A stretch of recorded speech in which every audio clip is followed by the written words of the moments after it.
Howdy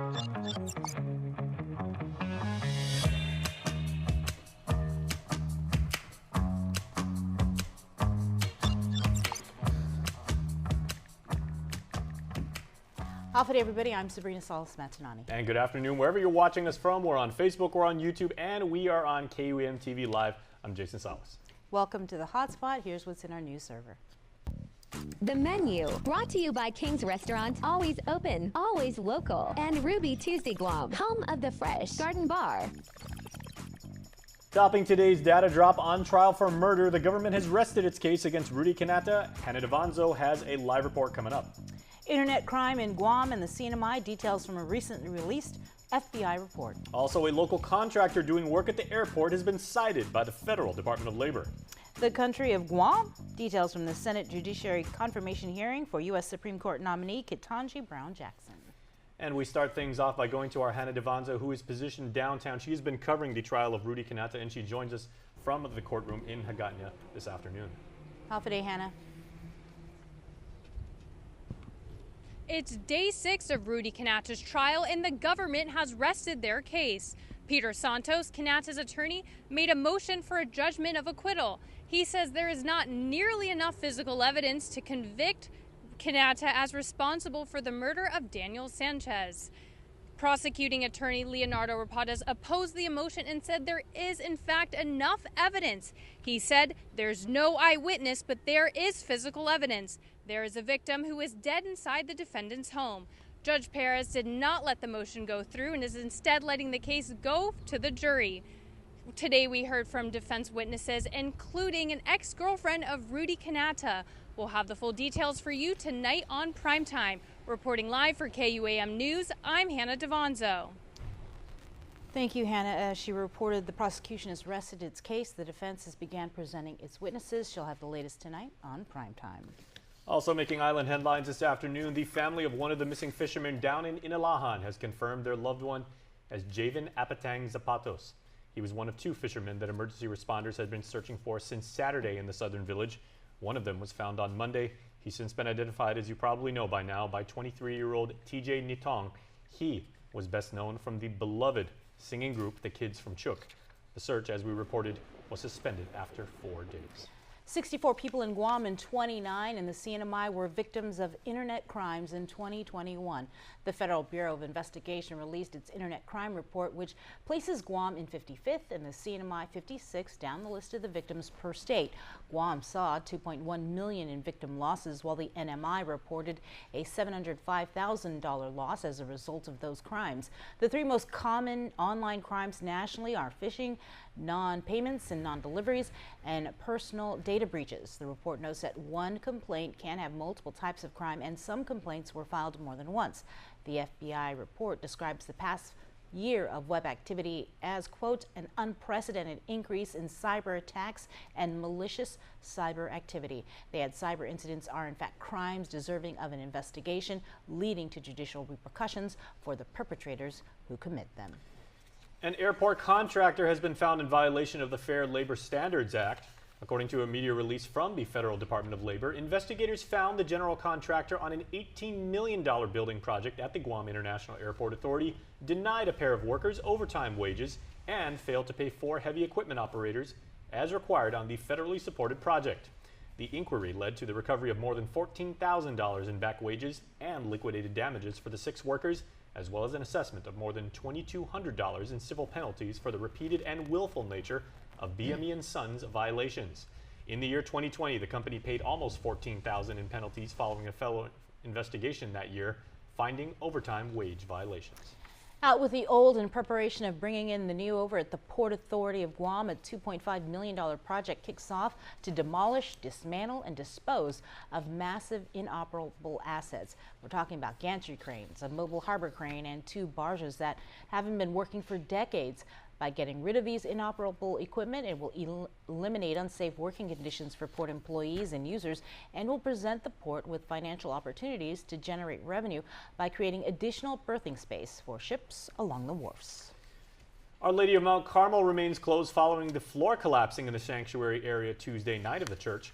As for funeral masses that were scheduled to be there at the place of worship, they've been moved to Our Lady of Guadalupe Church in the adjacent village of Santa Rita Sumay. Additionally, 2 funerals that were previously scheduled at Mount Carmel will now also be celebrated at the adjacent church on Friday and Saturday, of course the 25th and 26th. As for the nearby Mount Carmel Catholic School, it reopened today, holding classes, but there is no word yet when the church itself will reopen or whether it was given approval by the bankruptcy court to procure professional services for a structural engineer to conduct an assessment. On day 3 of her Senate confirmation hearing to be a U.S. Supreme Court Justice, Judge Ketanji Brown Jackson was asked about her decision involving Guam's case to get the Navy to pay its fair share of the cleanup of the old Ardot dump. Senator Amy Klobuchar today mentioning Guam versus U.S. and making a point about the judge's past decision on the federal bench that were reversed but later reinstated by the U.S. Supreme Court. Well, that case is kind of legally complicated. It was a CERCLA case, which is a Superfund cleanup kind of case where the country of Guam, which has a dump site on it that was used by both the citizens of Guam and the United States before the 1950s. When the United States was stationed there, military operations happened out of Guam, and there was a lot of dumping into this site. The judge erroneously called Guam a country. Jackson is likely to become the first black woman to sit on the U.S. Supreme Court and the first to have worked as a public defender. Also this afternoon, the Guam Memorial Hospital, as you well are aware, has withstood wave after wave. And as our Daniel Perez explains to you in this next report, he shows you how the agency has been holding the line. From the Delta surge to the Omicron surge, after one ended, another took its place, giving the public hospital barely enough breathing room to prepare for the next one. GMHA spokesperson May Habib. We felt it in terms of our own staffing, in terms of staff getting sick with the Omicron variant as well, along with the patient load, the amount of people that were coming into our ER, whether for symptoms and then testing positive for COVID or even incidental. So they're coming in for a broken leg or something completely different. And then, we're going to admit them and then we test them and they do turn out to be COVID. Thanks to the island's high vaccination rate, along with the guidelines placed by the Centers for Disease Control and Prevention and DPHSS, allowing vaccinated staff to discontinue isolation after 5 days, allowed positive staff to get back to work sooner. Unlike with the Delta surge, there was a major difference in hospital staff for the Omicron wave. In terms of the last surge, we did not have any support from DOD. We did have gun support, though. Some of their medics were on hand helping us.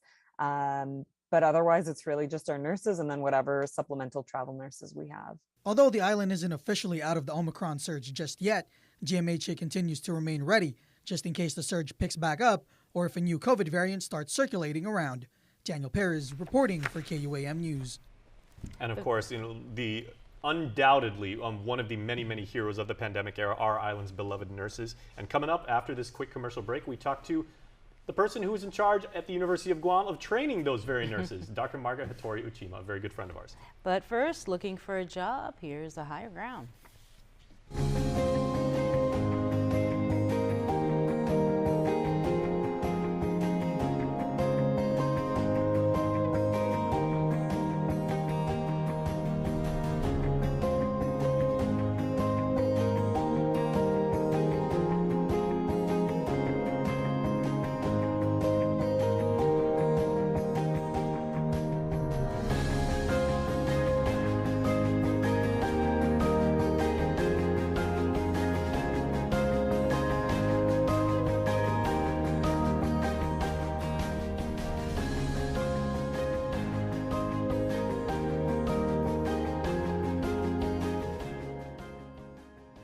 Start off your middays with the menu on KUAM News HotSpot, your preview to the big news items. Broadcast on KUAM TV 8 weekdays at noon with live stream on our social media platforms, plus an encore at 5 p.m. on KUAM TV 11. The Menu, brought to you by King's Restaurant, always open, always local, and Ruby Tuesday Guam, home of the fresh Garden Bar. People place a lot of trust in us. Finding a home, investing in property, or making the decision to sell can be a major life decision. And we're passionate about helping you through it. Thank you for letting us come into your home each week and share our takes with you. We're happy to help. House to Home, presented by RE/MAX Diamond Realty. Tuesdays on KUAM News Extra, Health, Home, and Lifestyle. KUAM Communications continues our perpetuation of our Chamorro culture, language, and heritage, with features available to our listening and viewing audience, including streaming of Chamorro music 24 hours per day on Isla Digital Radio on KUAM.com and the KUAM News app. Chamorro News Update, weekdays on The Link and the KUAM News YouTube channel. Conversations about life in our Chamorro language podcast, Cuentos Tapoco, with Kin Conception. Seasonal specials, shows, and other features highlighting the beauty of our language, culture, and history. It's a new era of our continued commitment to our Chamorro heritage. Isla, watch, listen, stream. Viva Isla!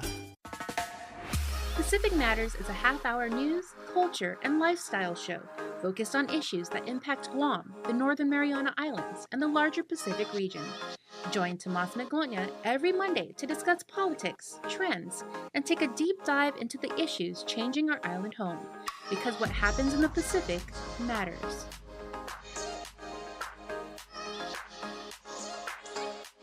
The KUAM Podcast Network is back and on demand, featuring a great variety of podcasts from our island and region, including culture, lifestyle, awareness, crime, politics, commentary, comedy, and entertainment. Available on most streaming platforms. The KUAM Podcast Network. Subscribe and listen now.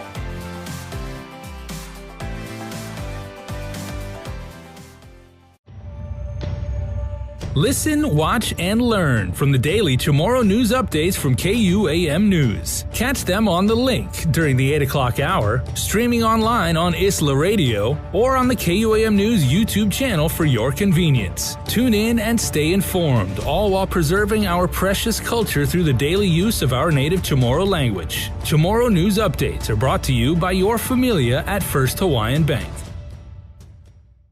See what's on TV tonight with schedules, network news and notes, local promotions and giveaways on KUAM Communications social media pages. Like and follow us on Facebook or Instagram now for all the latest and never miss out.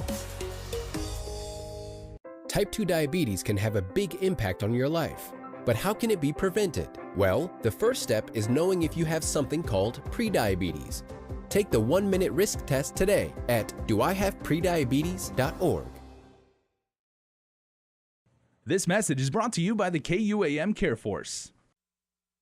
Let us know what's up on our KUAM News WhatsApp tip line at 671-727-0094. Share information about what's happening in your town, on Guam or the CNMI, and what you want us to know. Reach us on WhatsApp at 671-727-0094. All right, we are back, and welcome back to the show, everybody. We are back on the Hotspot. We are coming to you live. And our good friend, Dr. Marga Hatoria. Now, let's see. I mean, we could go through her entire resume and everything like that. Like, we'd be here until 4 in the afternoon. Yeah. But of course, she is the dean of the School of Health. It is, of course, Charter Day. So, Biba UOG. Biba UOG. I had the very great pleasure of being able to interview about that. So, if you guys want to watch my extended interview with Margaret, go check it out. It's on YouTube right now. But some of the highlights were, no one can be prouder of the performance that your students did, that your staff did, that the administration did in keeping these young nursing students that will go directly, you know, what some people still believe is like the line of fire and everything like that, but you all performed beautifully. Well, and I know you say we, right, but I have to say the hospital nurses of course really are the ones that performed beautifully, because they had to take our students, and they were willing to take our students. I mean, at first in March, right, we stopped our clinical at GMH because they were overwhelmed. But then very shortly after that, in the summer, GRMC let us take our students to GRMC, and then we were able to resume at GMH. But the graduates in April and May, in April, right, we graduated them early, they were all mentored by GMH nurses and GRMC. And so, you know, I mean, I just put myself in their shoes in the middle of a pandemic. You've got these brand new nursing students, right, that graduated early, but super dedicated. I mean, we told them, hey, if you want to sit out because it's a pandemic, and at the time, no vaccinations, we really were worried about their life. You know, we said, you can sit out. I won't hold it against you. You can sit out. If you have family needs or whatever, we're not going to force you to continue. 100% of the students agreed to continue and graduate early. Because they were like, this is why I made the choice to do this. I know, I was in shock. All the faculty, we were in shock. You know, I had everyone email me their decision, and I gave them till a Monday. By Sunday, they had all responded, and I was like, every email I read from the student, I was just like, you know, almost in tears, like, oh my God, I can't believe they're all stepping up. But then to, you know, the GMH nurses and GRMC nurses to take newbies, and public health also took some new students, but to take these new graduates and really mentor them. I've got one that still works. You guys have interviewed her. She still works in the ER at GMH. And, you know, just shout out to all of them, because I know they're tired.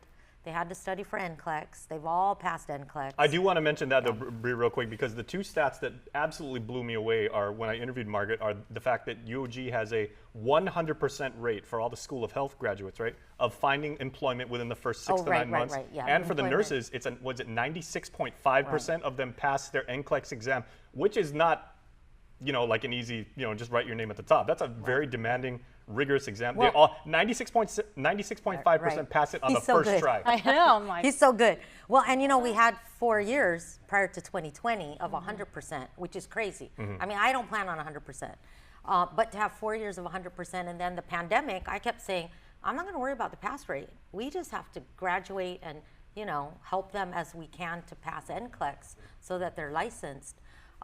But then to have that 96%, it's still way above the national average. So, but that really, thank you. But that really speaks volumes to the whole island helping our graduates, because you know, those nurses working in a pandemic have to tutor them, right? Ask them about their medications. They don't just say, here, go take care of your patients. They know that they're going to take NCLEX, so they'll quiz them. They'll give them advice, and we've all been there. We've all struggled through NCLEX, so we know we have to help each other. So I just like to think of it as a, you know, really a feather in the cap of the whole island, because it takes the island to help graduate these people, but then to help them pass, because you need that support, right? It's a huge support system. I wanted to ask you about, you know, as we start to come out of turn the corner of COVID, what has enrollment been like? You know, we talk about the pandemic and, you know, this commitment, but have you seen more and more people wanting to get into the nursing field? Well, we've always had a huge demand that we couldn't meet, right? We don't have the capacity, our building is small, but we've got plans for expansion. But I'm surprised, yes, our nursing assistant program has taken off. We always have to turn people away. In fact, I believe we have a wait list for that. Wow. Yes, and we just finished another cohort. Their last day of clinicals yesterday at GMH, and they're so excited. We recently had one at GRMC and GMH. Yeah, you guys are up next for a new building. Everybody else got a new building. Yes. Come on, guys, School of Health. Yes, we're getting a 2-story annex. Very nice. Yes, yes. We're very happy about that. And so that will help us expand. But yes, there's a huge demand still, and we're very happy that students want to continue, you know, to help and go into healthcare.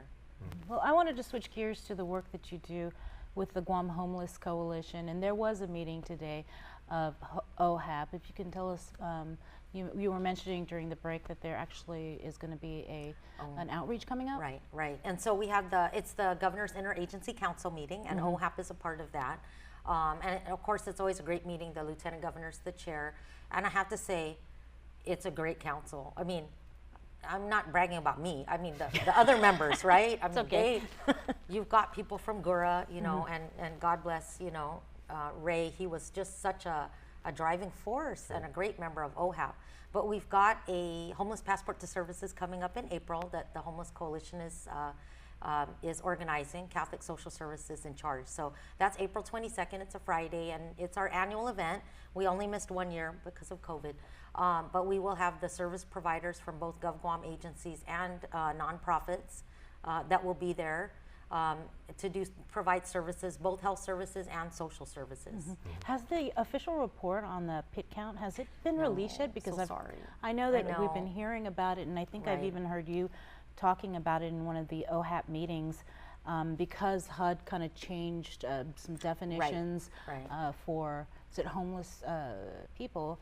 And you were talking about when these volunteers were going out into the community, they were so shocked at the living conditions of some of our neighbors. So when are we going to see the official report come out? I know this was kind of the basis of Operation Homebound. Right. Well, unfortunately, we had the debrief, which was helpful because the data is taking a little longer than we thought, and partly, I have to say, which I didn't expect, but I heard it at the debrief from Salvation Army, who's in charge of the data, that a lot of the data, they have to clean the forms. They have to go through the forms. There's some missing data.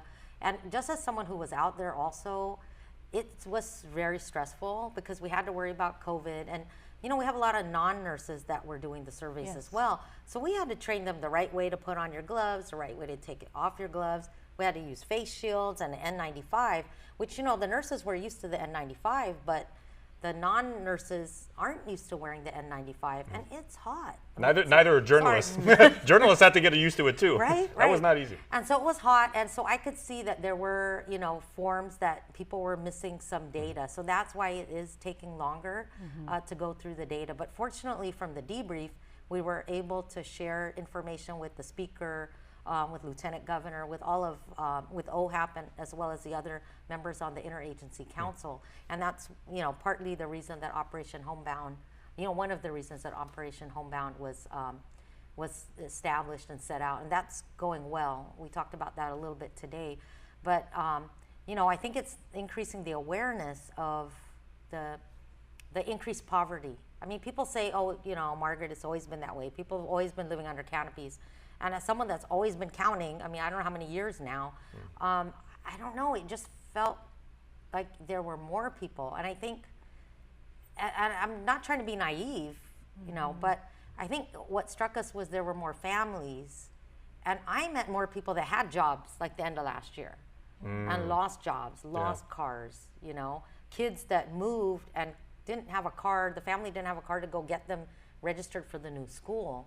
And so all of that, those things are being addressed. But even today we heard, Public Health has a backlog on the applications for benefits, right, in the benefits section. So they're working on that. So that tells you there's a huge demand. So I don't believe people when they say, oh, it's always been this way. I mean, everyone in the Homeless Coalition says, yes, it's been that way, but we feel that it's increased. The numbers are increasing. And I think, I mean, all of us, can look around and see that there are more middle-class people suffering, that more people are being affected by, by the rise in gas prices. I mean, we can't ignore that. And so to say it's always been that way, I think is a cop-out. And so what? Even if it's always been that way, is that acceptable? Is that acceptable for us to see a child, an elderly, a grandparent? There's one child, mother, dad, grandchild, grandparent living under a canopy, and that really was very upsetting. And that's not the only family, right? There were many, many family situations like that. Kids not in school, right, that need to be. So yes, I think I know we need the data, and we need to report that to HUD. So, the Salvation Army is really working on scrubbing that data. However, there was also a referral form separate, right, from the survey form. So the referral form data has already all been entered and the referrals have been sent out. Well, given the emotional gravity of that, I have one final question before we let you go. Is the Energizer Bunny has nothing on you, Margaret. As long as we've been able to call you a friend and be able to rely on you for information and feedback. You do so many things with nursing, with social work, with health science, with the homelessness. These not only take a physical and mental toll, but the emotional part of it and everything like that. What keeps you going and what allows you to be motivated, to be the dean of a college with that much responsibility? And then also when the vaccine clinic started at the field house, you were walking over during your breaks and actually administering the shots yourselves. I think your daughter too. Yeah. Yes. What keeps Dr. Margaret Hattori-Uchima going? Well, for me, it's really the individuals. I get tired and then I see a student who was living in poverty, now RN, working, supporting her whole family, and a role model for her community. And going out there and doing outreach herself, like, oh my gosh.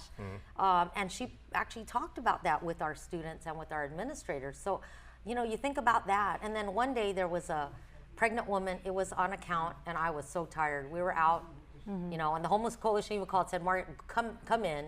You know, we need you to come back into the office. So I finally went back, but the last person we saw was a pregnant woman that needed prenatal care. Months later, her husband calls into talk radio and says, and I just happened to be listening, and says, you know, I just got to say thank you to Margaret because my wife delivered a healthy baby.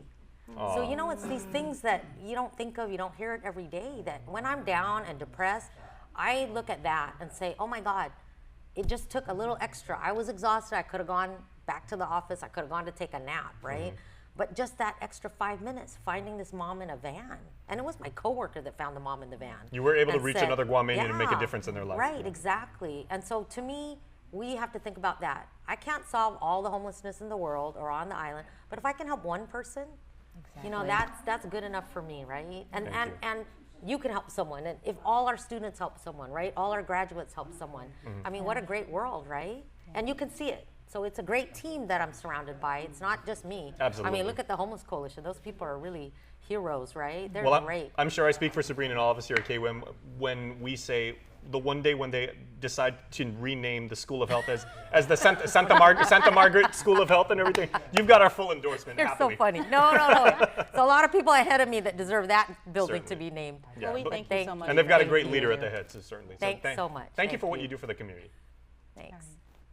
Stay tuned. The Hotspot continues after the break. Get up to the minute news, plus access to alerts, streaming radio, promotions, and more on your mobile device by downloading the KUAM News mobile app, available at the App Store now. Join Nestor Licotto for virtual in-depth discussions with the movers and shakers in our community every Wednesday on In Full Zoom. Presented by IT&D and Calvo Enterprises, Inc. Living a healthy lifestyle is important to prevent chronic diseases and long-term illnesses and to boost your mental health. It's difficult to determine exactly which healthy habits are worth investing in to live longer and healthier lives. Tune in for helpful advice about healthy lifestyle choices from the medical experts at FHP Clinic. Catch FHP Hoffa Health Tips on the 2nd and 4th Tuesday of the month on The Link at 7:30 a.m. on Breeze 93.9 FM and streaming on our digital platforms. Presented to you by Take Care.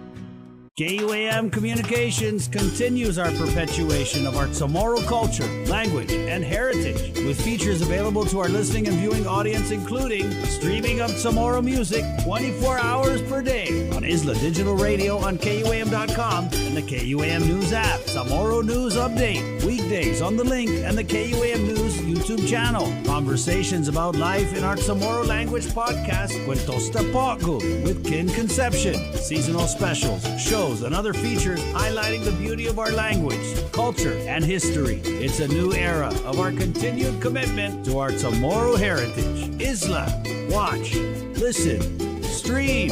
Viva Isla! The KUAM Podcast Network is back and on demand, featuring a great variety of podcasts from our island and region, including culture, lifestyle, awareness, crime, politics, commentary, comedy, and entertainment. Available on most streaming platforms. The KUAM Podcast Network. Subscribe and listen now.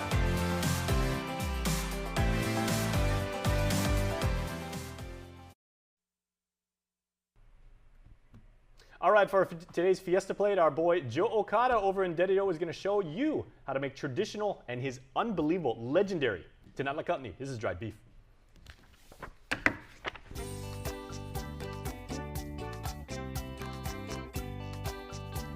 All right, so we have prepared our dish. We have got the lemai. We have got our beef. Joe, what are we doing next?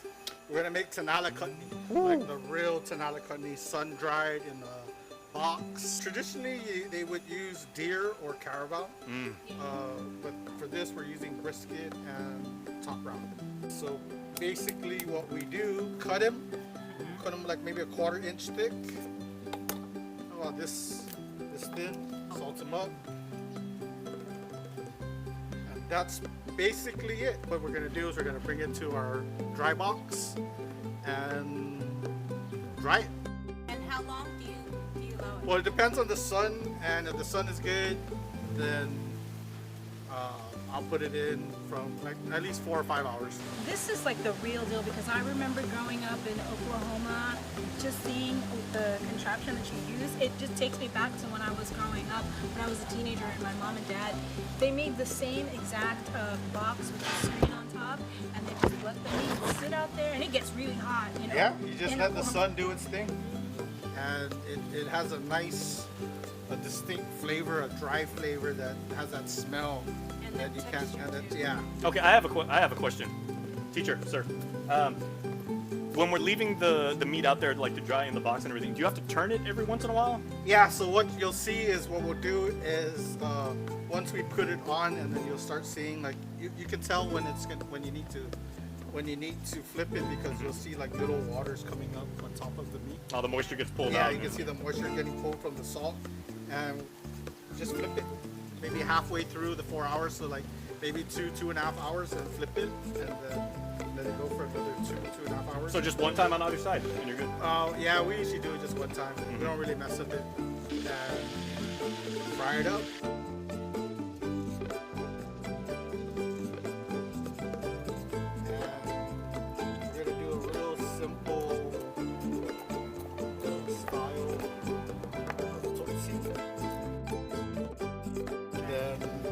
Grab a piece. Put a little hot pepper in. You don't have to put hot pepper, but whoops. Try without it.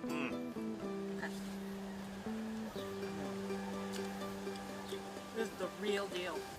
Yes, it is.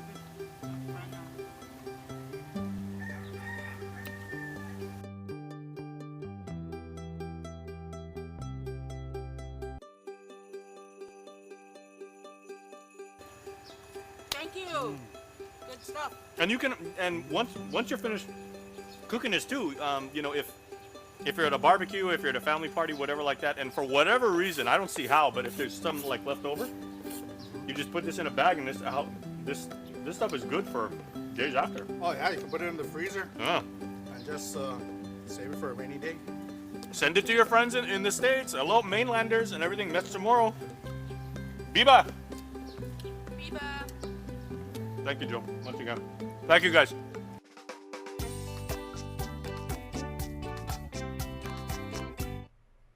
Dried beef. What more do you need to know? I didn't know if he included in that clip what you like to eat your dried beef with. Did he include that in there? The ketchup? I still can't get over that. Ketchup and dried beef is a thing. Right? Okay, so. back me up. Please put in the comments right here. We got to run. No more time for the show, but please put in comments, yes, dried beef and ketchup is acceptable. Please let me know that I am not crazy.